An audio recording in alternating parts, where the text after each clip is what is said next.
Muy bien, siendo la 1:09 del día 7 de septiembre de 2024, damos inicio a la segunda clase de ciencias, más específicamente de biología. En la clase de hoy vamos a evaluar acerca del ámbito celular, definición de célula, célula eucariota, célula procariota, células somáticas y se me fue el nombre, células somáticas y células sexuales. Vamos a ver organelos de la célula, vamos a ver mitosis y meiosis y un pequeño repaso acerca de la respiración celular y otros procesos importantes. ¿Listo?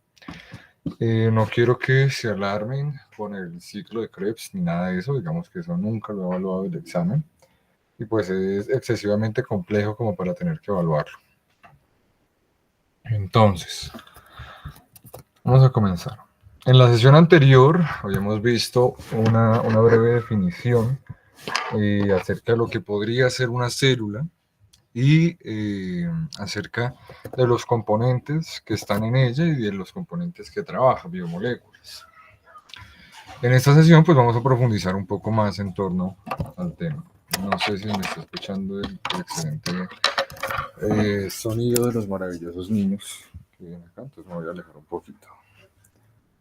Bien, ¿qué es la célula? La pregunta primordial para esta clase. Vamos a entender célula como la estructura mínima fundamental de toda forma de vida. Pues eso es de kinder, realmente. Ahí no estamos metiendo ningún nuevo concepto. ¿Dónde entran los nuevos conceptos? Cuando comenzamos a analizar las composiciones, cuando comenzamos a analizar sus funciones y ver qué es lo que compone la vida, como lo habíamos hablado rápidamente en la sesión anterior. ¿Qué compone la vida? Es una pregunta muy interesante y han habido, o han acontecido, perdón, ciertas respuestas ante ello, que si esa unidad de vida tiene que tener ciertas funciones, que se tiene que estar compuesto de ciertas cosas, y se llega a la conclusión de que la célula siempre cumple esas condiciones. ¿Cuáles son? Autorregulación, reproducción, sentido de supervivencia, metabolismo, ese tipo de situaciones. ¿Listo? Bien. ¿En qué es la célula? Tal como dice la diapositiva, la unidad estructural y funcional de los seres vivos, mantiene el material genético con los mismos y compone diversas funciones indispensables para la vida. ¿Qué quiere llegarnos con esa conclusión más allá de imaginarnos una bolita rellena de líquidos y organelos? Pues quiero que entendamos que al igual que nosotros tenemos una coexistencia y una vida, la célula pues también tiene una coexistencia y una vida. No está guiado por el ámbito social, pero está eh, guiado por su entorno y reacciona a su entorno y entiende por sí misma y reacciona ante los demás. Y ante las demás células, perdón. Y ante los estímulos externos que le lleguen, ya sea por nosotros o por las otras células. ¿Listo? Hay varias maneras de categorizar a las células. Entre ellas están la procariota y la eucariota, que realmente es un ciclo de composición de la célula. Y para eso, denme un momento, voy a buscar acá un material.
Bien, no encontré el material, no lo tenía aquí a mano, pero más o menos recuerdo de qué iba.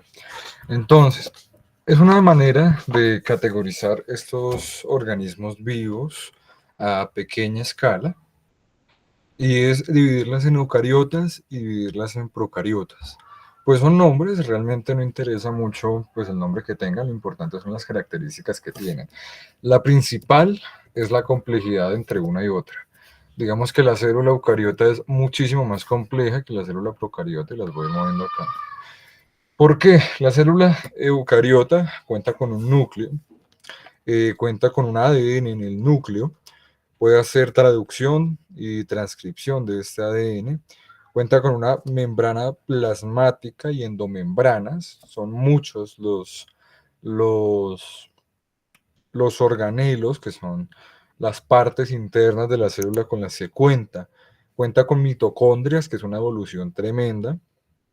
Los organelos que tiene también son más especializados, son más grandes, debido a que esta célula es 300 veces más grande que la procariota. Y pues esta célula puede ser reproducción sexual tanto como asexual.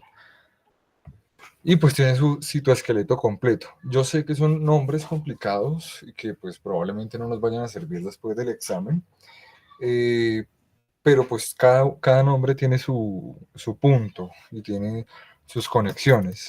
Mientras que la célula procariota es 300 veces más pequeña, no tiene un núcleo, su ADN está regado en los líquidos interiores que se llama citoplasma. Al igual puede hacer transcripción y traducción. Solo tiene una membrana, la eucariota tiene dos, las coberturas, la piel de la célula, por decirlo así. No cuenta con mitocondrias, de por sí mismo se podría decir que la procariota es comparada o menor que el tamaño de una mitocondria, que ya veremos qué es eso. Tiene muy pocos organelos, son muy simples y solo puede hacer mitosis o reproducción asexual.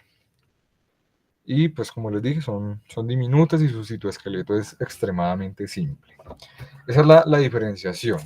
Cuando decimos eucariota, nos referimos a una célula muy grande, muy compleja.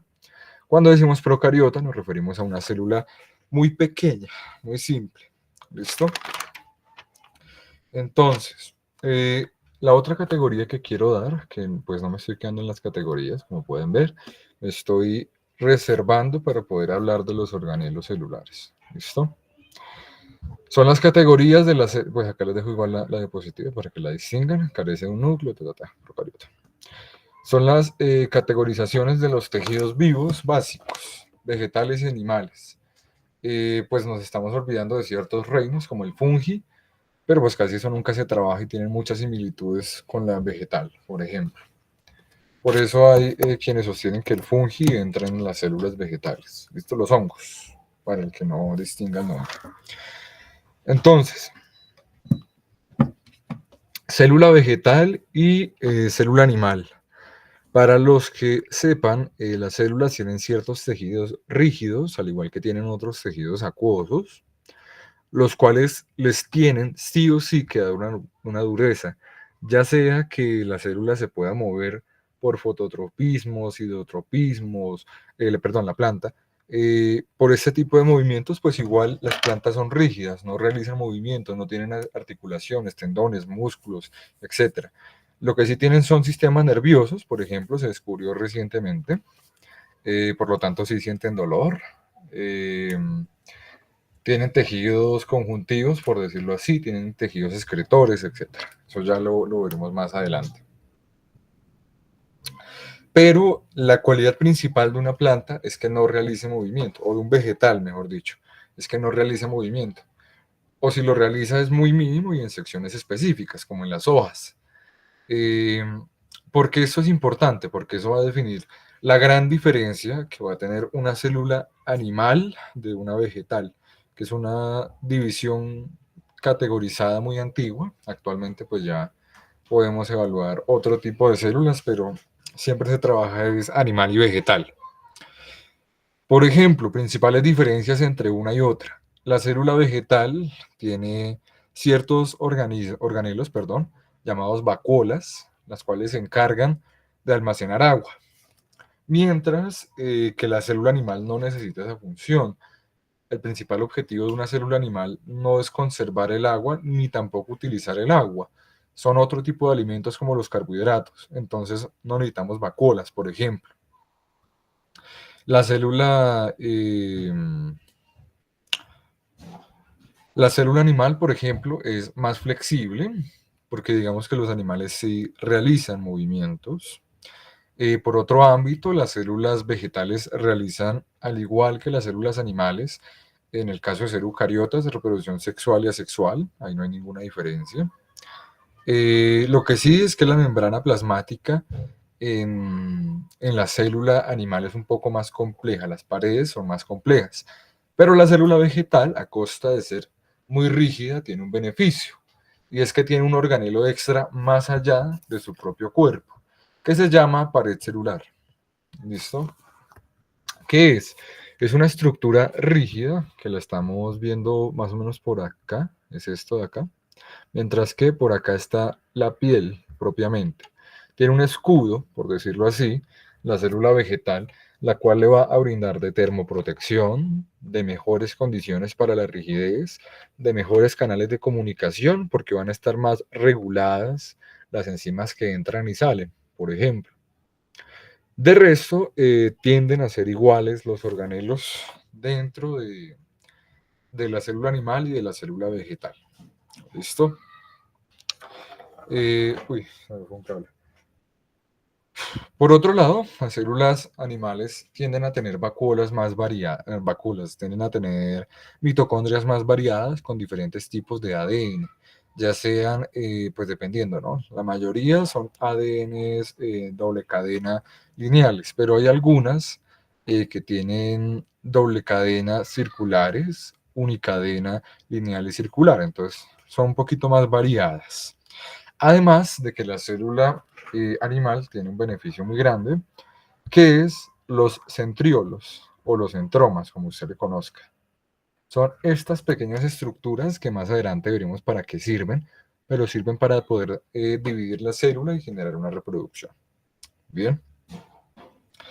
De ahí en adelante, pues no hay muchas diferencias notables, hay funcionamientos muy iguales entre la una y la otra. Lo importante pues es que realizan funciones vitales para diferentes organismos y la principal cualidad que uno más llega a ver es la pared celular. Los animales tienden a realizar sus propios movimientos, entonces no necesitan pared celular. A diferencia de los tejidos vegetales o de las vegetales, que sus movimientos son guiados por otras cuestiones, por la gravedad, por el sol o por el agua. ¿Listo? Bien. Ahora, permítame cambio de diapositiva. Comencemos a hablar de organelos y acá es cuando la lista se comienza a alargar. Entonces, vayan tomando sus apuntes. Voy a prender mi cámara de aquí en adelante. El primer organelo que vamos a trabajar es la membrana plasmática. Quiero que vayamos de afuera hacia adelante. Ya dijimos que es la pared celular, entonces pues es una estructura de rigidez que da una protección de canales extra. Ahora, la membrana celular o la bicapa plasmática. ¿A qué se refiere esto? Y pues voy a ir cambiando de diapositivas porque eso está en otro orden, entonces preferí hacerlo de la siguiente manera. Membrana celular. ¿Qué es la membrana celular más allá de que usted lea la diapositiva? Usted tiene un montón de otros órganos diminutos, organelos se le llaman, y tiene líquidos y tiene minerales y todo, y necesita acumularlos. Porque si usted no los acumula, se le van a ir volando y la célula va a terminar muriendo. La membrana celular o la bicapa plasmática es la piel de la célula. ¿Listo? Se compone de ciertas cuestiones. Por ejemplo, lo principal son los plasmas o los lípidos, mejor dicho, o la bicapa lipídica, perdón. Eh, Tiene una pared de plasmas donde tiene su glicerol exterior, que son esas bolitas que vemos ahí, y tiene sus cadenas lípidas. Por el otro lado, la capa interior también tiene sus gliceroles viendo hacia el interior y sus sus cadenas lipídicas conectándose con las otras, como lo vemos aquí en la imagen. ¿Listo? Un lípido hacia aquí y otro lípido hacia aquí. Entre esas se van a abrir ciertos espacios para poder meter otros organelos, por ejemplo, los canales de proteínas. ¿Qué es el canal de proteínas? Es el único medio para poder entrar a la célula. Ya lo vamos a ver más adelante con el transporte pasivo y activo, pero digamos que por medio de vitaminas yo puedo llegar a pasar por el canal proteínico en ciertas condiciones. En cambio, en otras condiciones, lo que va a hacer normalmente el canal de proteínas es entrar determinadas sustancias cuando corresponde y sacar otras cuando corresponde. Tenemos proteínas integrales, que no son los canales, pero se forman más o menos de lo mismo, que buscan es generar una rigidez y un canal de conexión entre unas y otras para mejorar estas capacidades de transporte, ¿listo? También tenemos las proteínas periféricas, que a veces pueden ser acumulaciones de enzimas que se están almacenando por si en algún momento se necesitan. Tenemos proteínas globulares, exactamente lo mismo, pero al exterior. Tenemos, no quiero mencionar este, no quiero mencionar este no es útil. Una glicoproteína son proteínas que sirven para la comunicación entre una y otra célula, por ejemplo. Tiene más funciones, pero no quiero profundizar en eso. ¿Listo? Eso no me sirve, eso no me sirve. No, nada de esto les van a preguntar, aparte de saber más o menos esas composiciones.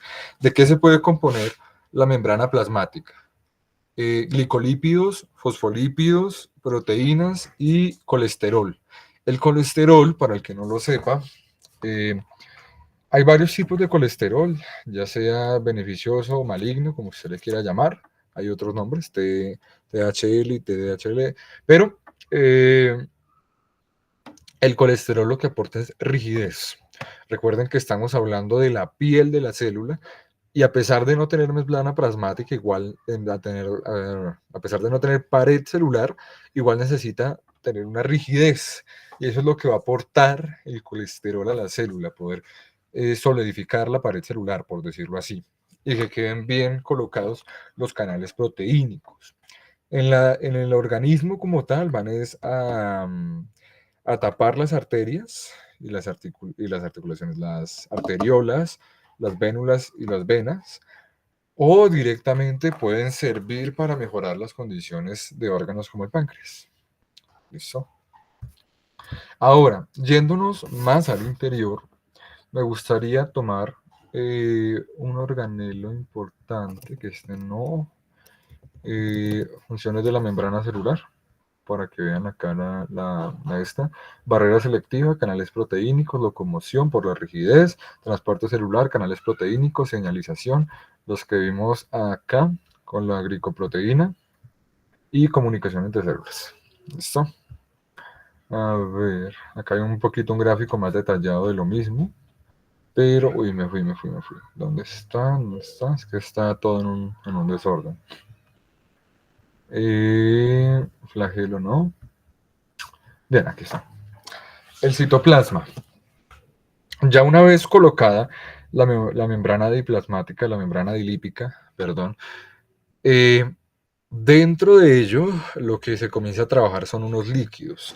¿De qué está compuesto este líquido? 98% agua, agua pura o lo máximo que se pueda conseguir.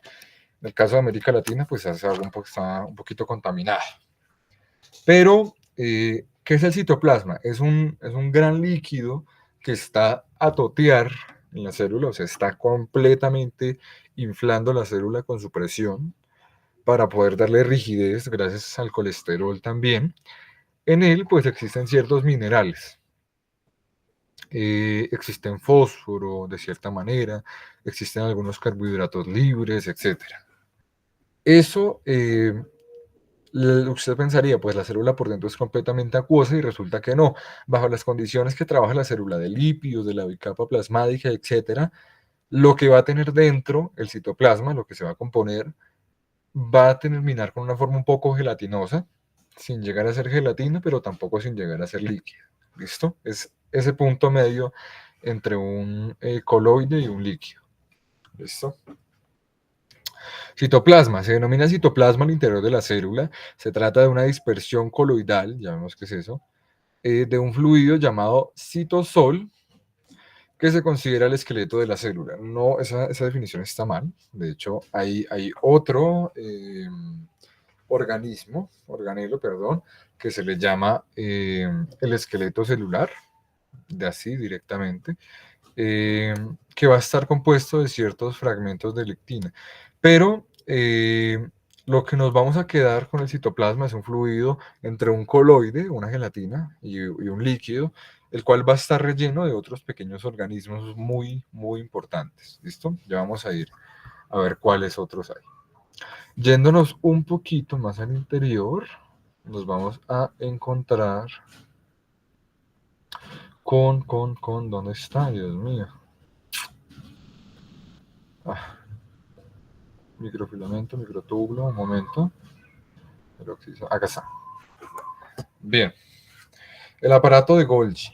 Digamos que el aparato de Golgi normalmente nos lo representan como una mortadela que es alargada y está enroscada una sobre otra y en un pedacito de la célula, pero verdaderamente ocupa la mayoría del espacio de la célula. ¿Listo? ¿Qué pasa? Es el punto intermedio entre todo lo que hay al interior, en el centro de la célula y la pared celular. ¿Cuál es la función de este organelo? La función de este organelo es poder generar ciertos vasculares o ciertas, aquí le pusieron un nombre específico, ciertas vesículas, debido a lo que hay por la célula, los carbohidratos, los lípidos, etcétera, y poder expulsarlos en vesículas. ¿Qué es una vesícula? Se le pone una capa lipídica con algunos carbohidratos a algo, a una proteína normalmente, y se le encierra hasta dejarla clavada en la pared celular o flotando por el citoplasma. ¿Listo? Y pues luego puede ser acumulada. El aparato de Golgi tiene unas fases especiales, no sé si estén aquí nombradas, no. Bueno, les voy a... acá. Tiene la fase cis, medial y trans. ¿Qué significa? Llega del núcleo, no me voy a meter de dónde llega realmente por ese momento, digamos que llega del centro de la célula un lípido, una proteína, y lo que va a hacer el aparato de Golgi es comenzar a pasarlo por unos anillos que tiene entre pared y pared. Entonces se va a dividir en tres secciones. En la fase cis, lo que va a hacer es absorber ese material y lo va a ir adaptando poco a poco para meterlo en una vesícula. En la fase medial se le mete en una vesícula, es un recubrimiento que lo pone en pausa. Y en la fase trans, lo que va a pasar es que es expulsado del aparato de Golgi, ya sea hacia la membrana celular, de la membrana al exterior de la célula, o que se quede acumulado, aquí vemos unas vesículas, o que la pusieron al contrario. Aquí está la fase trans, la fase intermedia y la fase trans. Lo que va a pasar es que la toman y la sacan, toma el producto y lo saca metido en una vesícula, ya sea para enviárselo a otra célula, para acumularlo, para mantenerlo después o para reparar alguna parte. ¿Listo?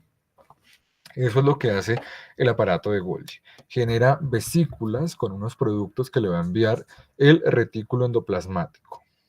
¿Listo?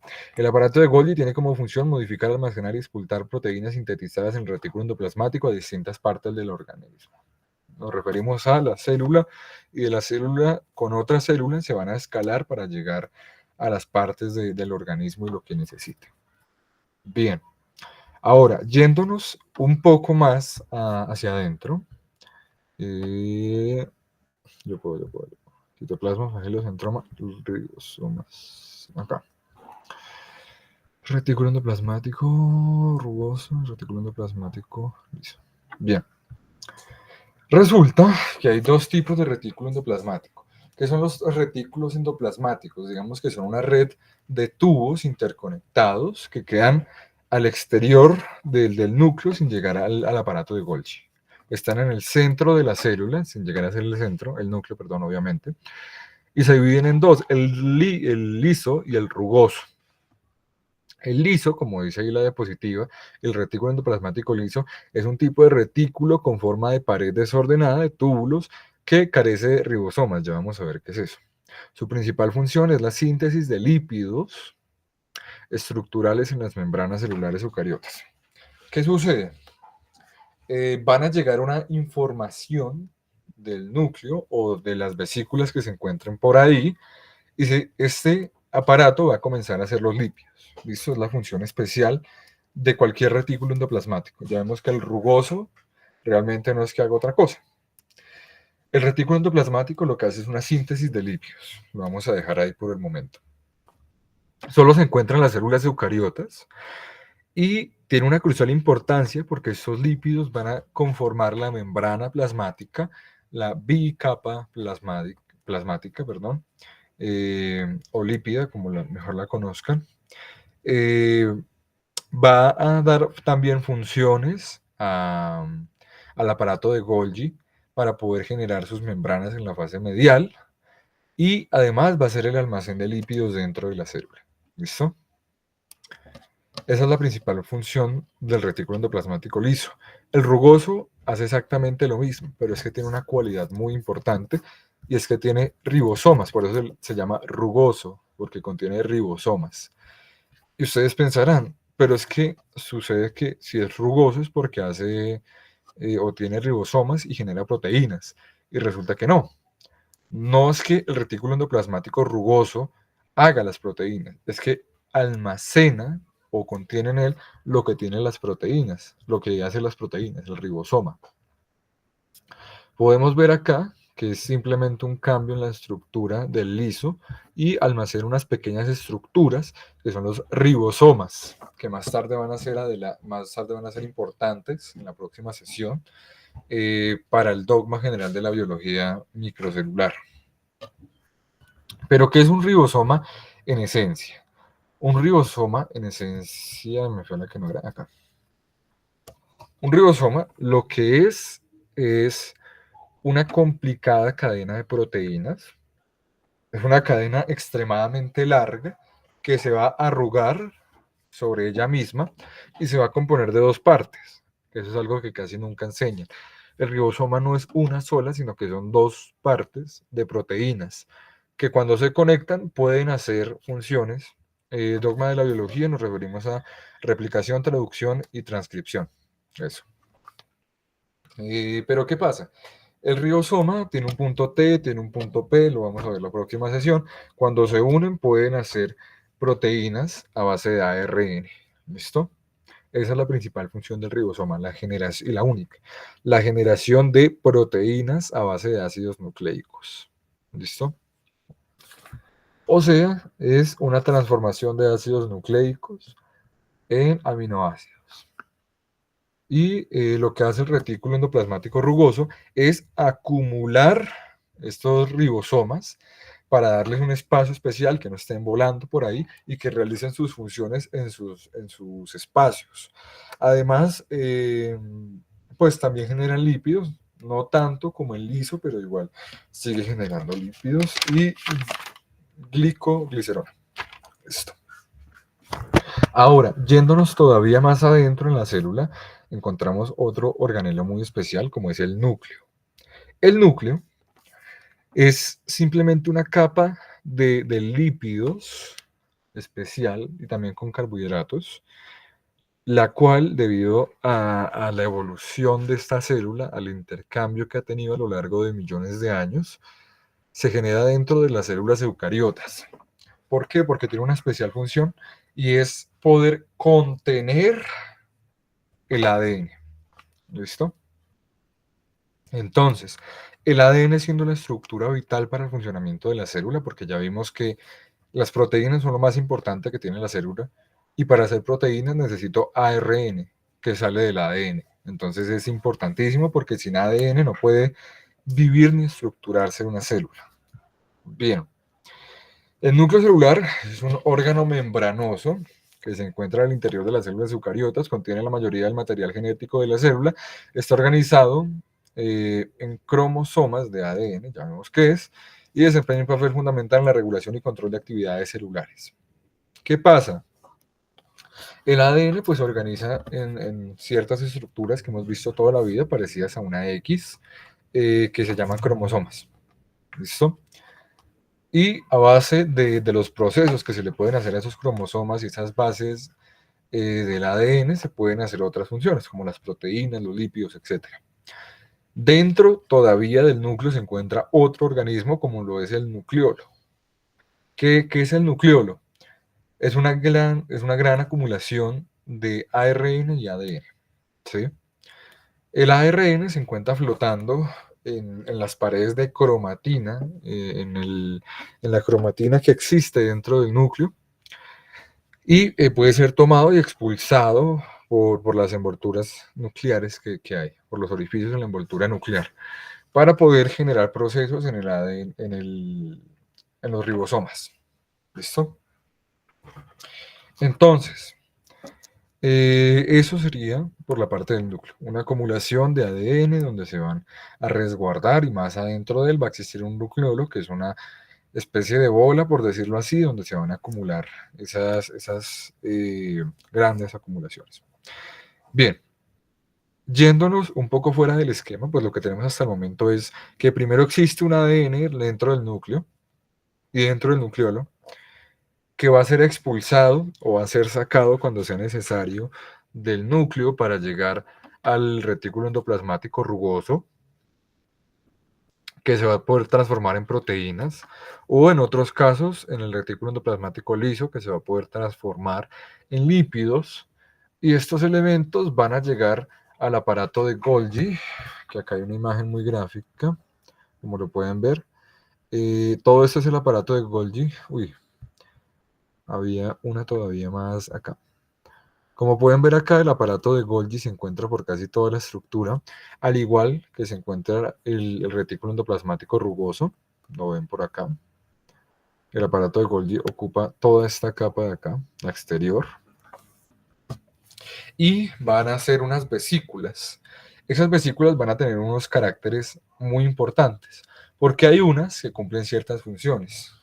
Entre ellas encontramos en la célula animal, ya les digo cuál quiero ver de primeras antes de entrar a eso. Acá. Lisosomas. ¿Qué es un lisosoma? Que son únicamente de las células animales. Es una vesícula que se forma en el aparato de Golgi, que está compuesto por proteínas, que tiene una membrana, una vesícula, y que adentro tiene enzimas, proteínas muy complejas. ¿Qué hace el lisosoma? Y es lo más importante que puede tener de las vesículas, la vesícula más importante. El lisosoma elimina lo que no se necesita. ¿Listo? Digamos, se llama fagocitosis. ¿Listo? Fagocita, se come y degrada hasta que no existen los elementos que quedan volando. Por ejemplo, cuando yo genero proteínas en el ribosoma, siempre van a generar unos residuos que van a quedar flotando en el citoplasma. Lo que hace el lisosoma es alimentarse de ellos, fagocitarlos y eliminarlos. A veces ya es un proceso más complejo, deja algunos, incluso deja algunos residuos que luego se van a expulsar por los canales proteínicos de la membrana dilípida. También tiene mecanismos de defensa. Algunos se acordarán, o bueno, no sé, que hace parte de ciertas enzimas dentro del lisosoma que pueden defender de bacterias a la célula, porque digamos que las bacterias son extremadamente pequeñas a comparación de la célula y pueden entrar fácilmente. Lo que hace el lisosoma es fagocitarlas y eliminarlas. Por otra parte, el lisosoma también es un sensor metabólico, hace la regulación del metabolismo para que pueda funcionar dentro de la mitocondria. Y aparte, hace un proceso llamado exocitosis o liberación de sustancias, que es lo que les acabo de mencionar. Ese es el principal de las vesículas que puede armar el aparato de Golgi. Y sin el aparato de Golgi no se pueden armar, por eso es tan importante y por eso es tan grande el aparato de Golgi. ¿Listo? Bien. Por otra parte, existen los peroxisomas, que como el nombre lo dice, tiene que ver algo con óxido, con algo tóxico. Resulta que el peroxisoma lo que hace es degradar gases, degradar aminoácidos perdidos, pero más que todo degrada las toxinas que se encuentran en la célula.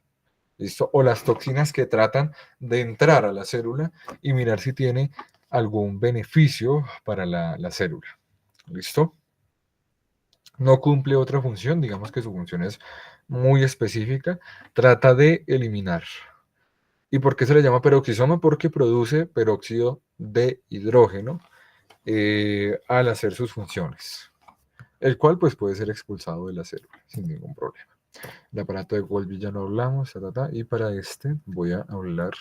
Ya vamos terminando con los organelos, realmente no son muchos. Lo importante es poder entender cómo se relacionan uno con otro, y eso es lo que voy a hacer en un momento. Ahora, existe uno muy especial que se crea nada más al tratar de hacer funciones la célula. ¿A qué me refiero funciones? Funciones reproductivas. El centroma, que lo vimos hace un momento, que eran esos filamentos, son unos diminutos tubos que van organizados en grupos de 3, que van a generar algo así como un tubo más grande entre ellos, que están compuestos de filamentos, como lo vemos acá, microfilamentos y microtúbulos, o que pueden llegar a formarlos. ¿Qué pasa con estos? Cuando se necesita hacer una reproducción, mitosis o meiosis, estos van a estar de por medio, porque estos se van a organizar, estos en específico, se van a organizar para poder fragmentar la célula o poder comunicar la célula, porque estos tienen otras funciones más allá de la simple reproducción, y es con los microfilamentos. Resulta que en el citoplasma no solo están los organelos y el citoplasma volando dentro de la célula. La célula tiene un exoesqueleto, por decirlo así, y se compone de filamentos. Es fibra, son proteínas. Esos filamentos lo que hacen es un esqueleto, le generan una estructura a la célula para que se mantenga. ¿Listo? Hay de diversos tipos según su grosor. Digamos que los más gruesos se encuentran en el centro para poder proteger al núcleo, y los más delgados se encuentran en el exterior. ¿Cuál es la ventaja de tener estos filamentos? Que estos filamentos generan comunicación con las demás células de la membrana en adelante. ¿Por qué? Porque la célula tiene unos pequeños pelos, por decirlo así, que en realidad son las puntas de su esqueleto, que se van a comunicar por medio de electromagnetismo con otros, o directamente por medio de tensiones químicas, o por comunicaciones químicas, o por el contacto entre unos y otros microtúbulos de las células, microfilamentos, ¿listo? Y acá vemos el otro, los microtúbulos, que son todavía más especializados para esto, y que hay una cualidad específica con estas que ya lo vamos a ver.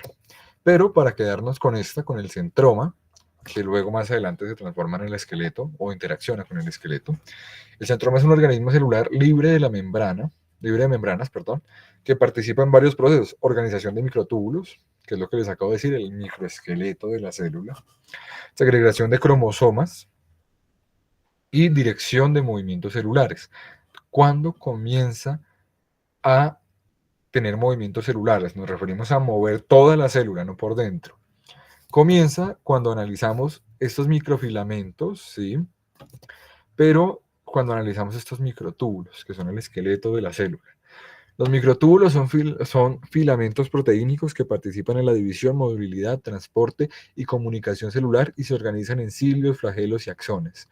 Cuando decimos, y voy a ir acercándome, cuando decimos microtúbulo nos referimos a la estructura esquelética de la célula. Por eso es hueco, porque puede comunicarse con otras.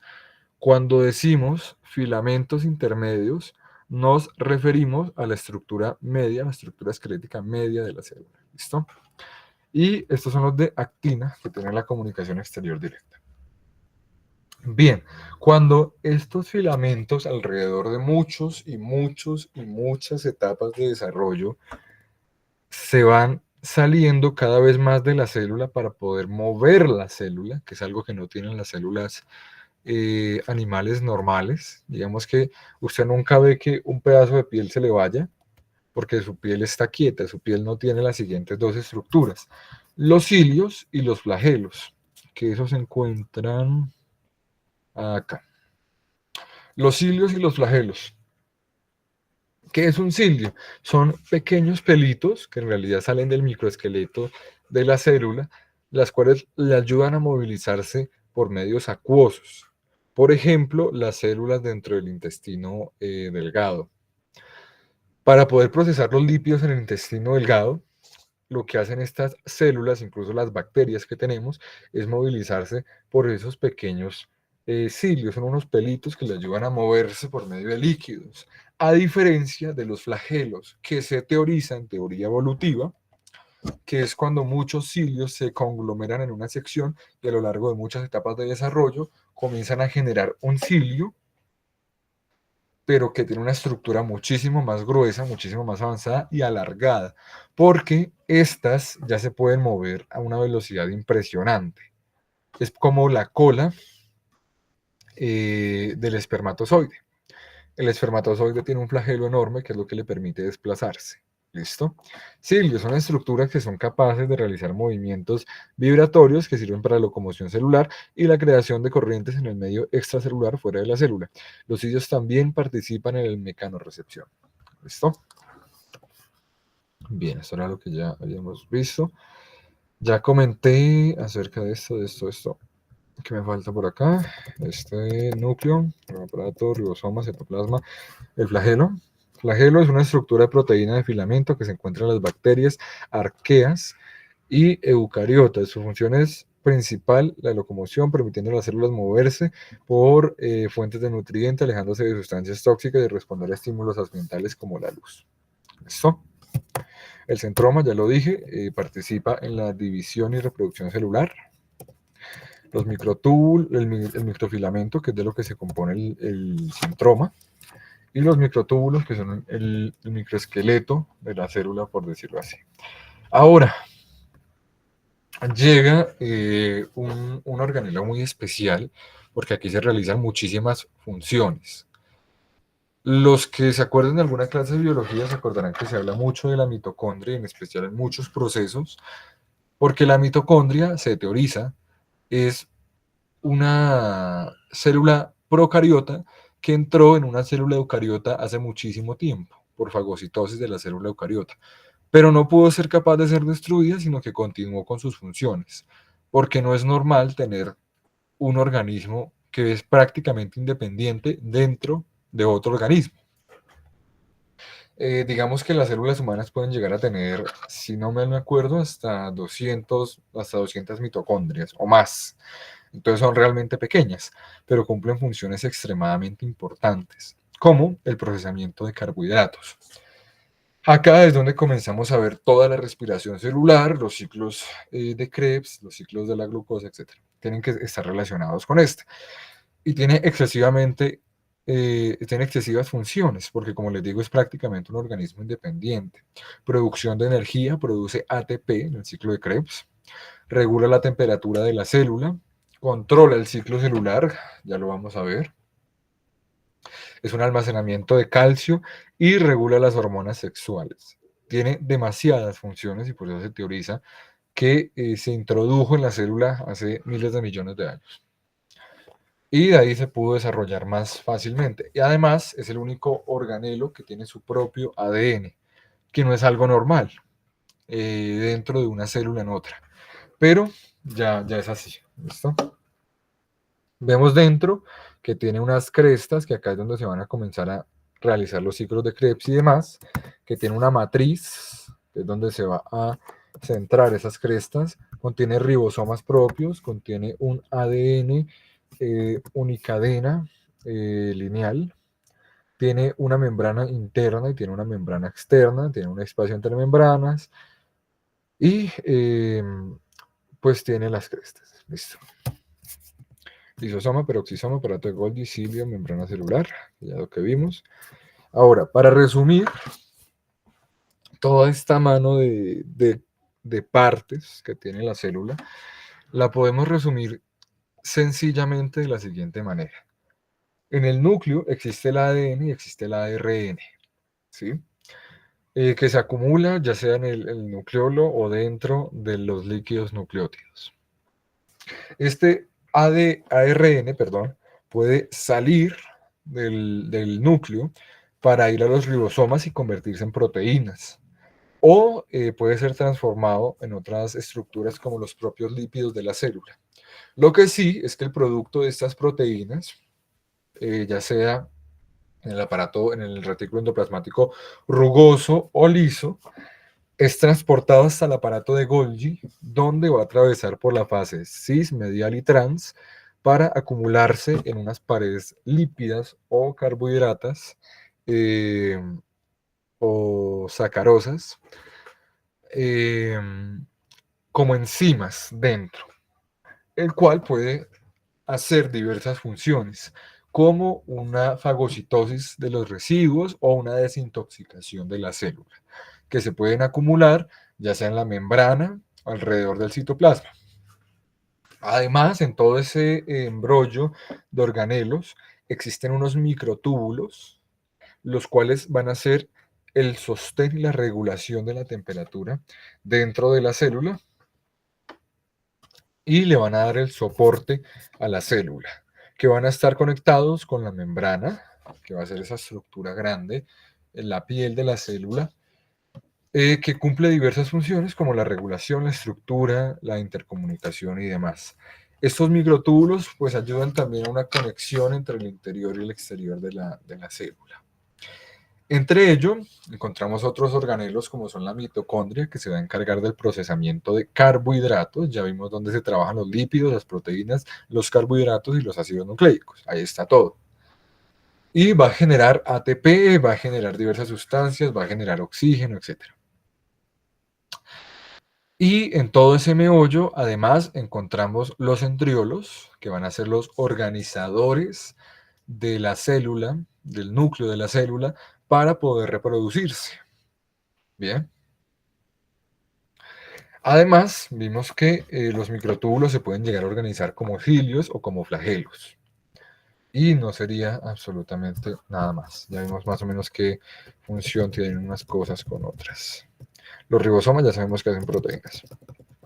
Bien, ahora ya sabiendo esas partes que tiene la célula y sus funcionamientos, que si quieren los podemos profundizar en otra sesión, vamos a ver otro tipo de clasificación, que es la célula somática y la célula sexual. Las células somáticas son la mayoría, ¿listo? Es lo que compone principalmente al cuerpo, al organismo vivo, que seríamos ya nosotros. Las células somáticas son las que conforman el crecimiento de tejidos, órganos del ser vivo pluricelular. ¿Listo? Son las células que acabamos de ver. Eso es una célula somática, que puede tener ciertas variaciones, como en la musculatura, en las neuronas, en una cosa, en otra. ¿Listo? Y una vez conformadas esas células somáticas, el organismo vivo puede comenzar a reproducirse con otros organismos vivos por medio de células sexuales. ¿Listo? Acá es donde vemos o comenzamos a ver los dos procesos. Por acá vamos a ver la mitosis, que va a ser la reproducción de estas células. Y por acá vamos a ver la meiosis, que va a ser la reproducción de las células sexuales. Células sexuales normalmente tienden a ser espermatozoides y óvulos. Dentro de eso, de las células sexuales, como un dato curioso, se nos comenta que el óvulo es un organismo pasivo, que nunca se mueve, que está esperando. Eso es mentira, básicamente. Realmente el óvulo es un organismo muy activo dentro de los ovarios, que hace muchas funciones dentro de los ovarios, que se desplaza dentro del ovario. Y esa idea de que el óvulo es algo estático, que no se mueve y que está esperando ser fecundado, tiene que ver con política, no con biología. ¿Listo? El óvulo hace muchísimas cosas y muchísimo movimiento. De que es mucho más grande que el espermatozoide, sí. ¿Listo? Por eso el espermatozoide, pues llegan en millones, miles de millones. El óvulo, no. ¿Listo? Las células sexuales son producidas por el tipo de división celular, dividida como meiosis, el proceso de la formación, ta, ta, ta. ¿Qué pasa? Una célula sexual tiene una carga de N, que así es como se le nombra. ¿Qué significa? Que tiene la mitad de la carga genética que puede compartir el organismo. Las células somáticas tienen una carga de 2N. ¿Listo? O sea, que tienen toda la carga genética. ¿A qué nos referimos con carga genética? El ADN que hay dentro. Usted tiene tantos cromosomas acá, pues en sus células sexuales va a tener la mitad de esos y mezclados, que es un proceso importantísimo. La espermatogénesis mezcla los genes de maneras impresionantes. Por eso es que no tenemos copias exactas de nosotros mismos al reproducirnos. Tenemos cuestiones parecidas, porque los genes no están organizados igual que nosotros. Entonces las células sexuales son la mitad de la carga genética que poseen las células normales de nuestro organismo y están revolcadas. ¿Listo? Bien. Eh, para los que más les interese el tema de la política sexual, que no tiene que ver con biología, hay dos mitos grandes. Primero, de que el óvulo no se mueve, y segundo, de que ya es un chiste entre biólogos, de que el hombre realmente fecunda tan rápido y de tanta manera porque se ha creado precisamente para fecundar. Y resulta que es verdad, los espermatozoides solo se crean para poder fecundar, por nada más. Si no fuera por la función de fecundar, no existiría el sexo masculino dentro de la biología. ¿Listo? Pero eso es otra cuestión. Bien. Ya viendo ese otro tipo de categoría, ahora sí podemos entrar a hablar del transporte celular. ¿A qué nos referimos con transporte celular? El movimiento de sustancias, ¿listo? El transporte celular implica el tráfico y desplazamiento de moléculas entre el interior y el exterior de las células. Las membranas biológicas cuentan con una serie de proteínas que atraviesan la estructura de la membrana selectiva, o sea, los canales proteínicos. Bien, el transporte celular se divide en dos grandes categorías, el transporte pasivo y el transporte activo. El transporte pasivo no requiere energía. Ya en los canales proteínicos saben exactamente qué es lo que entra y qué es lo que no entra. Y lo que entra no necesita energía para entrar, se desplaza por medio de las torrentes bioquímicas que existen afuera de la célula. ¿Listo? Las moléculas logran atravesar por difusión pasiva por medio de los canales acuosos o bien por medio de moléculas transportadas. Ahora, existe otro tipo de transporte que es el transporte activo, que necesita de energía. ¿Pero para qué necesita de energía? Resulta que esa energía la va a sacar ya sea de una contrapresión entre adentro y el exterior de la célula, ya sea por medio de las proteínas, de las vitaminas, perdón, que funcionen como su tarjeta de paso envolviendo a la molécula, o como dice acá, las bombas pueden mover a las moléculas contra sus gradientes de contracción. ¿A qué me refiero? Este mismo canal proteínico lo que hace es una corriente de presión, una bomba de presión.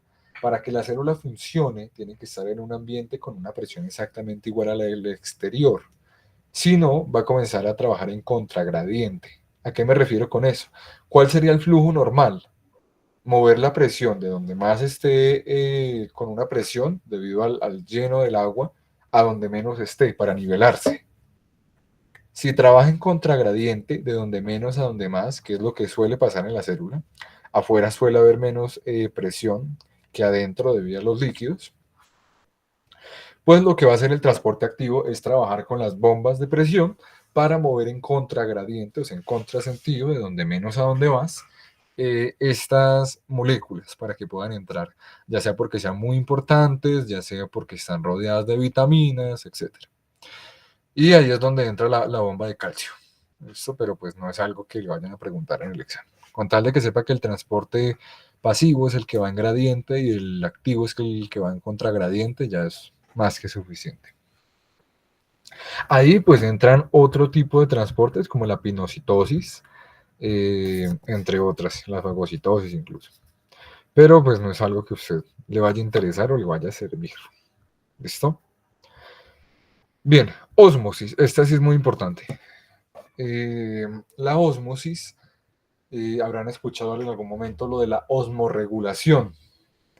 La osmorregulación es la regulación de minerales por medio de agua. ¿Qué pasa? Además de ver los ambientes de presión dentro y fuera de la célula, qué hermoso es vivir acá.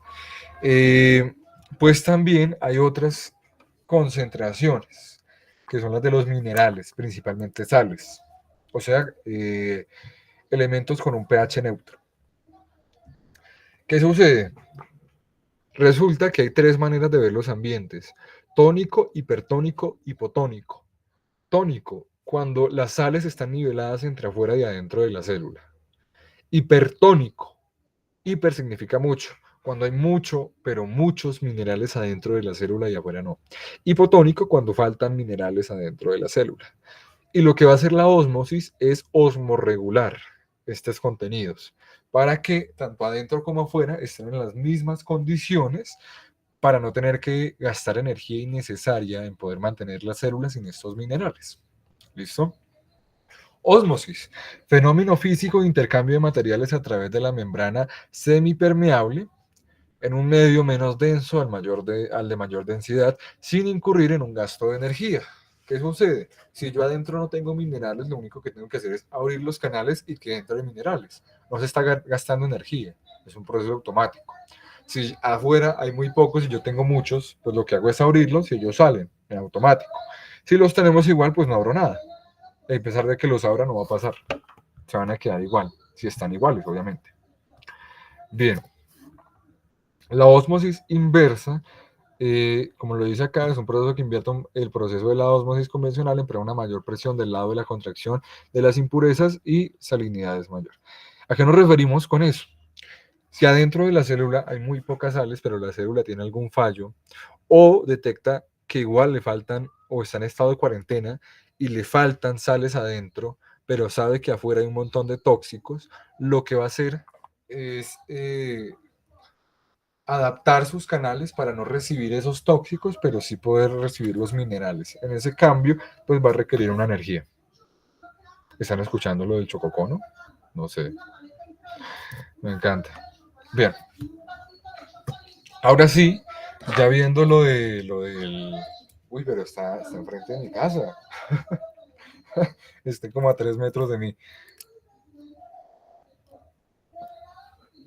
4 helados por 5.000, barato. Bueno, eh, dentro de los procesos que puede realizar la célula, vamos a ver la reproducción. Y hay dos tipos de reproducción. Eso es muy importante que se los acuerden, porque eso, si les preguntas de células, va a ser una pregunta con esto. Lo anterior era para que pudiéramos entender qué va a pasar acá. Si les van a preguntar de células, les van a preguntar de mitosis y meiosis. ¿Listo? Bien, como ya vimos, la mitosis es un proceso que sucede en células somáticas, células normales, y la meiosis es un proceso que sucede en células sexuales, esperma y óvulos. ¿Listo? Entonces, mitosis es la forma en la que se multiplican las células somáticas, dividiendo las madres o la célula original. De esta forma, creando células hijas. Este proceso conlleva diversas fases. Las fases son exactamente iguales en la una y en la otra, la diferencia va a ser el nombre que tengan. ¿Listo? Fases de la meiosis. Y acá ya nos metemos con el ciclo celular, que les voy a poner una imagen porque no la quise poner acá. Entonces, un momento. Eh, acá. Como ven acá, la interfase, que no la quise añadir como un ciclo aparte porque es exactamente lo mismo que hay acá, es el ciclo celular. ¿No? ¿Listo? ¿Dónde es el ciclo celular? En las tres primeras fases. ¿Listo? La última es la mitosis. El ciclo celular, ¿qué me dice? Usted va a nacer como una célula de otra célula. Esa es una de las cualidades principales y es una ley de las células. No se puede crear una célula espontáneamente, tiene que nacer de otra. La única manera de que se crea espontáneamente es a través de millones de años y con ciertas cualidades específicas que todavía no conocemos. Bueno, se va a dividir en tres fases: G1, G2, GS, G1, S y G2. ¿Qué va a pasar en la G1? Eso es supremamente simple. En la fase G1, cuando recién nace la célula después de la mitosis, la célula resultante, lo que va a hacer es aumentar las cantidades de organelos que tengan, aumentar sus reservas de proteínas y asegurarse de que todo esté bien en cuanto a ADN. En la fase S lo que va a hacer es duplicar el material genético y duplicar los centromas, que ya los vimos, que eran esos túbulos que estaban organizados en un tubo, porque esos van a hacer la división celular. ¿Listo? Ahora, en la fase G2, principalmente es un proceso de crear lo que no se haya creado y asegurarse de que estén las cantidades precisas. Eso es lo que sucede ahí. Normalmente en la G2 lo que pasa es un proceso de crecimiento de la célula. En la G1 lo que pasa es que se crean los organelos, pero están comprimidos. En la G2 se les da el espacio. A continuación de estas tres fases, genera la mitosis, que es lo que vamos a ver ahora sí. Ya habiendo explicado eso, porque no quise profundizar mucho en el ciclo celular, lo que importa es la mitosis. La interfase es la vida normal de la célula. Nazco, genero organismos, duplico mi ADN, crezco y aseguro que todo esté bien. G1, S, G2. Eso es la interfase, ¿listo? La primera fase supone la suspensión momentánea de las tareas de la célula para duplicar el contenido, mientras su cadena de ADN duplica los organelos, es lo que les acabo de explicar, ¿listo? Nazco, genero organelos, duplico ADN, porque recuerden que ya vamos a ver cómo resulta, pero tiene que duplicar ADN, y aseguro que todo esté bien y crezco. Nada más. Ahora, una vez hecho todo eso, que a veces la célula tiene que devolverse pasos para poder generar bien lo que necesita, va a iniciar el proceso de reproducción, que es una reproducción asexual. ¿Listo? La mitosis es la reproducción asexual de la célula. Que es asexual, que no necesita de otro organismo. A, solo, único. A, sexual. A, reproducción. Reproducción solo. Bien. Y va a empezar la profase. Esta es la única, ¿listo? Única. Fase 1 de única. Profase. ¿Qué es la profase? ¿Se acuerdan de esos centriolos que estaban ahí, que esos tubitos?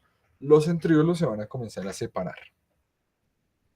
Van a comenzar a desorganizarse para poderse en extremos contrarios de la célula.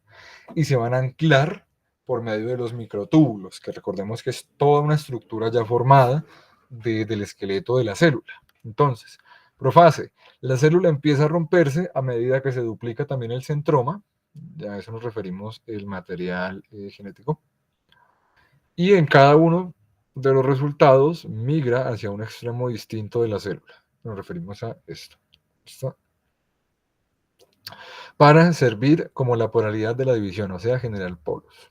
Fase 1, los centromas se van a los extremos y los cromosomas también se van a los extremos para poder conservarlos. Recordemos que el cromosoma no es algo que se pueda crear mágicamente porque es otro organismo aparte, lo que se puede es duplicar, pero para duplicar algo tengo que tenerlo. ¿Listo? Y la membrana nuclear, o sea, lo que recubre el cromosoma en el núcleo, va a desaparecer. Profase, los centromas se van a los extremos, al igual que las mitocondrias, perdón, y desaparece la capa del núcleo. Son solo 4 fases, ¿listo? Profase. La profase es cuando ya desaparece esa membrana completamente, la del núcleo, y esos cromosomas, esas X que estaban organizadas, van a comenzar a ubicarse en una hilera. ¿Listo? Es una hilera muy específica a lo largo de la célula, para que los centromas que estaban ahí ubicados, que ya se anclaron, puedan utilizar los microtúbulos y puedan engancharlos a los cromosomas. ¿Listo? ¿Qué dice? Se disuelve la entrada nuclear y el microtúbulo invaden los espacios donde el material genético para iniciar la separación en conjuntos distintos. Este proceso se consume una cantidad de energía. Vemos los centromas que anclan a los cromosomas que están organizados en un hiato cromosómico o, como también es llamado, un ecuador cromosómico. Ahora, ¿cuál va a ser el siguiente paso? La metafase, que es cuando ya está este hiato cromosómico, este ecuador cromosómico creado. En este punto, el control de la mitosis, en el que se separa uno uno a uno los cromosomas en el material genético alimentándose por medio de la célula, el ecuador. Entonces, ¿qué va a pasar en la metafase? Se van a generar una separación poco a poco de esto. ¿Qué hace la profase? Los centriolos se van a los extremos y comienzan a unirse con los microtúbulos y desaparece el núcleo. En la profase, lo que va a pasar es que se van a organizar. En la metafase se va a crear bien esa separación y se van a comenzar poco a poco a fragmentar. Mientras que en la anafase es cuando ya definitivamente se rompen en dos los cromosomas, patica con patica, como una X. Tenemos esto, un cromosoma, se van a partir. ¿Listo? Es la etapa crucial de la mitosis, pues los dos conjuntos de cromosomas inician su alejamiento y componen dos juegos enteros por separado. Esto ocurre gracias a la elongación de los microtúbulos que proporcionan separación empujando el material genético y los centromas hacia los polos opuestos de la célula. Básicamente los centromas enganchan y rompen. Eso sería todo. ¿Listo? Profase. Profase, prometafase, metafase, anafase y telofase. ¿Listo? Que esta prometafase tiende a tener otro nombre. Ya lo vemos. La telofase. La telofase lo que me dice es, ya tenemos separado lo que necesitamos. Vamos a comenzar a crear el núcleo alrededor de las separaciones que hemos tenido. Son dos núcleos. Y pues ya no necesitamos que los extremos se vayan separando, ya están separados. Lo único que pasa aquí, como dice acá, es que aquí se revierten los procesos de la profase y la prometafase a medida que los microtúbulos siguen estirándose y empujando la célula desde el centro en las otras direcciones. Los cromosomas están en los polos opuestos más difusos y la membrana nuclear se vuelve a formar. ¿Qué va a pasar? Acá lo principalmente es creación de núcleos, ya se paran de moverse, el citoplasma se va a partir en dos, entonces van a ser células pequeñitas a consideración de la grande que había, y ahí es donde va a nacer la citocinesis, que es simplemente dividir la membrana plasmática en dos, donde oficialmente ya existen dos células. Hay algunos que meten la citocinesis en la telofase. ¿Listo? Eso sería toda la meiosis. Agarro, agarro los centriolos, los coloco y comienzo a romper el núcleo. Luego hago un ecuador y eso sería la metafase. En la anafase los parto. En la telofase voy separándolos de a poco. Y en la citocinesis los rompo. Nada más. ¿Listo? ¿Cuál va a ser el resultado? Y acá lo pueden ver. Mitosis con otra imagen un poquito más ilustrativa. Así se ve. ¿Listo? Tenemos una célula que está normalmente organizada. Acá se comienzan a mover los centriolos en la profase. A continuación vemos la metafase. Organizamos, partimos en la anafase y dividimos en la telofase con la citocinesis. Son 4 etapas sencillas, o 5 si usted quiere poner la citocinesis por aparte. ¿Listo? ¿Cuál va a ser? Y acá pues hay una imagen del resumen. Interfase, crecimiento normal de la célula. Y aquí está lo curioso. Ahora tenemos dos células que van a volver a cada una a hacer una interfase. Van a generar sus nuevos... Uy, no estaba compartiendo. Van a generar sus nuevos organelos. Van a generar el ADN que les falte. Y van a expandirse para poder generar nuevamente una mitosis. Entonces es todo un ciclo. Apenas se genera una célula con la mitad del material genético, se tiene que duplicar, luego va a entrar en la profase, donde se van a organizar y a eliminar el núcleo, organizar los centromas. En la metafase se genera esta meta, este ecuador. En la anafase se va a partir el ecuador y en la interfase se van a separar las células, gracias a la citocinesis. Y vuelve al mismo proceso. pero ahora con el doble. Entonces, ¿cuál va a ser el resultado más ilustrativamente? Tenemos dos cargas genéticas y se van a dividir en cada una en n. ¿Listo? Eso es lo que se llama una célula haploide y diploide. ¿Qué es diploide? Que tiene la carga genética completa. Haploide significa que tiene la mitad de la carga genética. Lo que va a hacer la mitosis es de una célula diploide generar dos haploides, que estas luego se van a tener que transformar cada una en diploide y van a tener que volver a hacer el mismo proceso una vez terminen su ciclo celular en la interfase. Entonces vamos a tener dos haploides nuevamente y así hasta que muera el organismo vivo. ¿Listo? ¿Hasta ahí tiene alguna pregunta de la mitosis? O de las células haploides, diploides, somáticas, sexuales, vegetales, organelos, etcétera.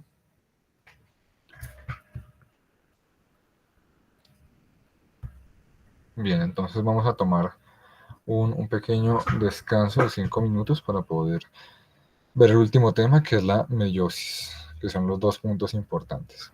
¿Listo?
Bien, vamos a continuar ya con el último fragmento que nos queda. Y es la reproducción de células sexuales. ¿Listo? Lo anterior era de células no sexuales o somáticas, como usted prefiera llamarlo. Entonces, esto se llama la meiosis. ¿Qué me quiere decir la meiosis? Es un proceso a rato similar a la meiosis, pero que se distingue de ella por ser un modo de reproducción sexual combinatorio que introduce la variación genética y arroja como resultado un nuevo individuo de un genoma único. ¿Qué quiere decirme eso? Yo voy a continuar con el ciclo celular exactamente normal en las células sexuales, a excepción de este último fragmento. ¿Por qué? Porque, acá no está la imagen, qué raro. Un momento. Meiosis. ¿Por qué? Porque la meiosis se va a dividir en dos etapas. Una vez ya está conformada la célula sexual como debería, uy, se movió todo. ¿Qué va a pasar? Va a hacer exactamente lo mismo como lo que veíamos en la mitosis, pero van a ser dos etapas y vamos a evaluar dos células. Entonces vamos a ir de la profase, que va a ser exactamente lo mismo. Los centriolos se van a colocar en los polos y se va a eliminar el núcleo. En la metafase se va a generar ese ecuador cromático. En la anafase 1, porque todo esto es el 1, 1, 1, vamos a comenzar a separar las cargas que tiene. En la telofase 1 se van a comenzar a crear los nuevos núcleos con dos células aparte, pero es que desde acá comienzan a tener una cualidad muy importante y no la hemos estado viendo a detalle. Si ustedes miran, acá cada cromosoma es de un color diferente y se van quitando unas con otras partes y reemplazándoselas entre sí. Es a tal punto que vemos que el rojo, que era completamente rojo, ahora tiene pedazos azules. El rosado tiene pedazos verdes, por ejemplo. Eso se le va a llamar combinación genética o recombinación espermática y recombinación de óvulo. ¿Listo? Entonces, fase 1 se van a crear los núcleos, Citocinesis se va a separar el citoplasma y se va a separar la membrana. Ahora tenemos dos células con combinatoria cada una. Entonces va a entrar la meiosis 2, que va, que va a ser exactamente lo mismo, pero en dos células al mismo tiempo. Entonces, ¿qué va a pasar? Nuevamente, centriolos, después de haber atravesado por un proceso de crecimiento cada cual, ¿cuál es lo importante y por qué se divide en dos partes? Porque en la primera hay una recombinación. ¿Listo? Por eso es importante, porque después de haber una recombinación entre cromosomas, es cuando sí podemos evaluar un ciclo celular para estas dos nuevas recombinadas y comenzar a procesarlas. Profase 2, nuevamente, centriolos a los polos, división del núcleo, Metafase 2, dos ecuadores, cada cual una célula por aparte. Anafase 2, se van a comenzar a separar las dos. Telofase 2 se van a comenzar a dividir poco a poco, de generar un núcleo, y citocinesis 2 o citocinesis nada más, se van a separar cada cual. ¿Cómo iniciamos? Iniciamos con una célula donde se va a hacer una recombinatoria genética y terminamos con cuatro células. Un momento. Un momento.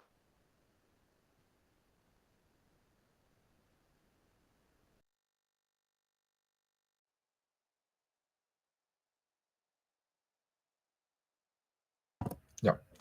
Les decía que iniciamos con una sola célula donde se hace, lo voy a compartir nuevo, donde se hace una recombinatoria genética. Entonces iniciamos con 2N, al ser una célula corriente diploide, que se va a separar en otras dos, ¿listo? Cada cual va a ser también 2N, al duplicarse su carga genética antes de entrar a la meiosis 2, pero estas ahora sí se van a dividir en N y N. Y terminamos con N y N. ¿Listo? ¿En qué se distingue acá atrás, todo este pedazo, en qué se distingue la primera meiosis de la mitosis en la recombinación genética? De resto lo podríamos considerar como una meiosis exactamente igual, pero es que la recombinación genética es lo que le da el estatus de meiosis.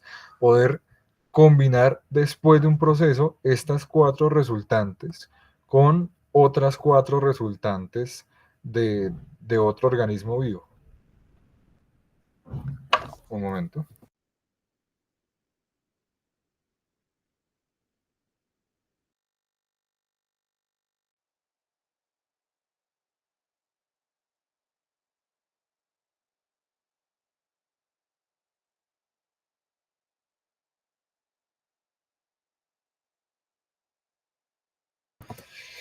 Pues lo que estamos viendo es reproducción y ojalá mis vecinos no se hubieran reproducido.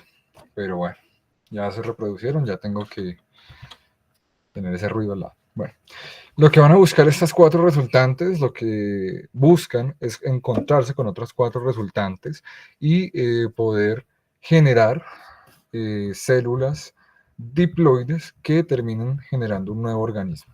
¿Listo? Que es lo que vemos acá.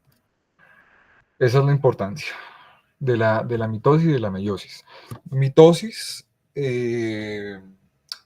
interfase, profase, metafase, anafase, telofase, citocinesis. ¿Listo? O simplemente división de una célula somática. Meiosis, interfase, meiosis, profase 1, metafase 1, anafase 1, telofase 1, citocinesis 1. Luego viene la interfase, el crecimiento de estos, y viene la profase 2, metafase 2, anafase 2, telofase 2 y tocinesis 2, donde terminamos con 4 haploides. ¿Listo? Acá vemos lo del ciclo celular y algo que no les había comentado, que es este ciclo 0. Este G0 es cuando ya yo termino las demás etapas, G1, S2, S, G2, M, etc. Y cuando voy a entrar nuevamente en G1, no entro en G1, no duplico, no hago crecimiento, no hago nada. Se queda estancada eternamente. Una de esas células son las neuronas, no todas, porque se ha comprobado que no todas las neuronas se quedan estancadas. Entonces no necesariamente con las neuronas que usted nace son con las que muere. Eso sí, pues se le van muriendo neuronas a lo largo del tiempo, que son absorbidas por las demás, etcétera, y hay otras que sí se van a seguir moviendo eternamente. Fase G0. Las células maduran del periodo de espera, entonces ya no van a entrar en G1, se quedan ahí estancadas. Y esa va a ser la célula madre, o sea, la célula original. No hay crecimiento, no hay duplicación, no hay nada. Ahí se queda la célula y ahí trabaja. No necesita hacer no necesita realizar los procesos de crecimiento ni de duplicación. Con las que hay es con las que se queda. No solo son las neuronas, pero son las que más se evalúan. ¿Listo? Para que tengamos ese concepto. Entonces tenemos G1, S, G2 y mitosis. Y si no podemos continuar con la G1, nos vamos a la G0. ¿Listo? La respiración celular, que pues yo no quiero entrar acá a enseñarles el ciclo de Krebs y el típico rap de toda la vida, se condensa en acetilcoa y el oxalacetato, no sé qué. La respiración celular, lo que quiero es darles el concepto, que si o sí se los pueden preguntar, no les van a preguntar cuál es el proceso donde tal cosa y tal cosa del ciclo de Krebs, no, por suerte.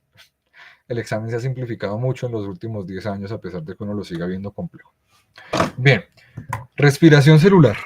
La respiración celular es un proceso mediante el cual las células de un ser vivo producen energía a partir de nutrientes, biomoléculas, que se encuentran en los alimentos. Se trata de una reacción química compleja que requiere varias enzimas para su correcto funcionamiento. ¿Qué pasa? Dentro de un ciclo, como es la glucólisis, y me meto en la mitocondria al haber generado un piruvato, por ejemplo. Y el piruvato se genera por medio de un carbohidrato.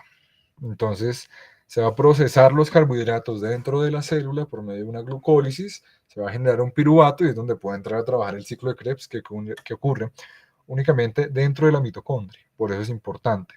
porque la respiración celular es lo que le va a hacer alimento a la célula. Usted puede comer carbohidratos, pero su célula come ATP, adenosín trifosfato, una estructura química a la cual se le llama la energía bioquímica. ¿Listo? No quiero entrar en profundización porque igual no les van a preguntar eso. Glucólisis, durante el proceso de la glucólisis se oxida la glucosa, se le llena de óxido a la glucosa para obtener un piruvato de energía. Esta ruta catabólica, que ya más adelante veremos lo que es el anabolismo y el catabolismo, en lugar de células procariotas y eucariotas, ocurriendo en el hialoplasma celular, en la solución líquida que es eso, convertir carbohidratos en un piruvato, nada más. Uy, casi cierro la pestaña.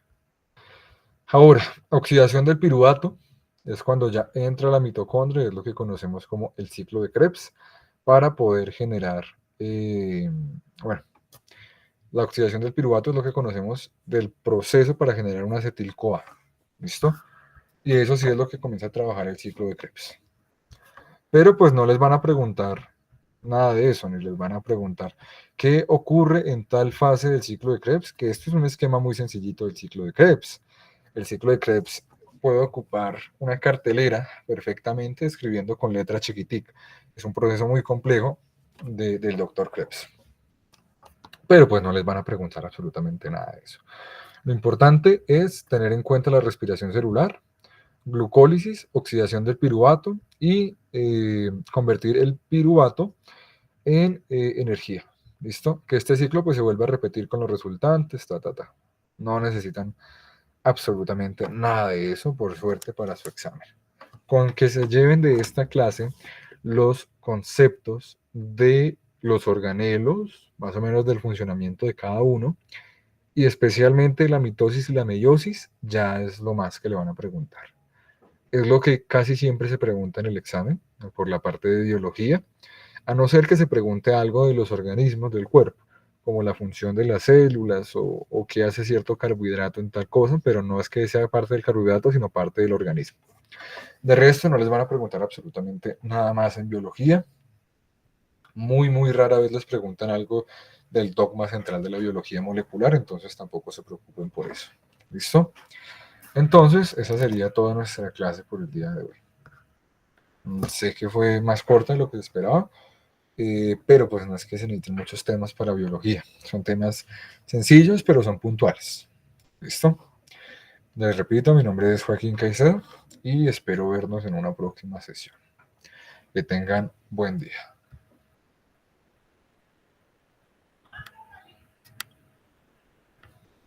Hasta luego. Espero hayan entendido. Buen día.